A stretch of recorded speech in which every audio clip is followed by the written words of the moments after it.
સુરેન્દ્રનગર જિલ્લાના ચોટીલા તાલુકાના deputy collector દ્વારા મૂળી તાલુકાના ગઢાદ તથા દીક્ષર ગ્રામ પંચાયતની મુલાકાત લઈ તલાટી કમ મંત્રીની સામાન્ય દફતર તપાસણી કરાઈ હતી તથા બંને ગામોની સ્કૂલોની મુલાકાત લઈ ધોરણ 7 તથા 8ના વિદ્યાર્થીઓને ગણિત, અંગ્રેજી, વિજ્ઞાનના પ્રશ્નો પૂછી શિક્ષકની ગુણવત્તાની ચકાસણી કરી સાથે સાથે સ્કૂલમાં મધ્યાહન ભોજન હેઠળ ગુણવત્તાયુક્ત ભોજન મળે છે કેમ તે અંગે ચકાસણી કરી હતી. તો વાત કરવામાં આવે તો ગામની જમીન, ગામની વસ્તી, ઢોર પિયતના પાણીના સાધનો તથા અવારનવાર તથા રોગચાળા, પહોંચબુક, ગામના નકશા અંગે વગેરે માહિતી રાખવા આવે છે કે કેમ, તેમજ તલાટી કમ મંત્રી ગામે નિયમિત જાય છે કે કેમ, ડાયરી નિયમિત લખે છે કે કેમ, પંચાયતની સગળી મિલકતની દેખરેખ રાખવામાં આવે છે કે કેમ વગેરે મુદ્દાઓની ચકાસણી કરવામાં આવી હતી. તેમજ આગામી ચોમાસાની ઋતુના દિવસોમાં હેડક્વાર્ટરમાં ફરજિયાત હાજર રહીને લોકોમાં કોન્ટેક્ટમાં રહી દરેક પરના ન્યૂઝ મેળવી રહ્યા તેમજ કોઈ ન્યૂઝ મળતા તે અંગે રિપોર્ટ કરવાની જરૂર હતી. આ સત્વરે રિપોર્ટ કરવા સૂચના આપવામાં આવી હતી. વધુમાં બંને ગામોની શાળાની મુલાકાત લઈ ડેપ્યુટી કલેક્ટર દ્વારા સ્કૂલમાં શિક્ષકો ખરેખર હાજર છે કે તે અંગે રજિસ્ટર તથા સ્માર્ટ અટેન્ડન્સ એપની હાજરી પૂરવામાં આવે છે કે કેમ તે અંગેની ચકાસણી કરી તેમજ ધોરણ 7 તથા 8ના વિદ્યાર્થીઓને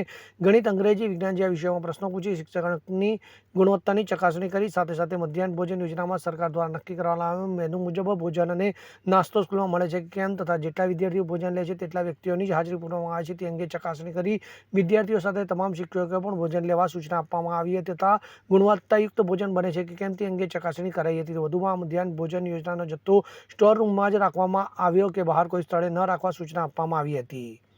કલ્પેશ વાઢેર સાથે CN24 ન્યૂઝ, સુરેન્દ્રનગર. હવે જુઓ દેશ દુનિયાની તમામ ખબરો તમારી આંગળીના ટેરવે. ઉઠાવો મોબાઈલ અને Google Play Store પરથી ડાઉનલોડ કરો અમારી CN24 ન્યૂઝ મોબાઈલ એપ.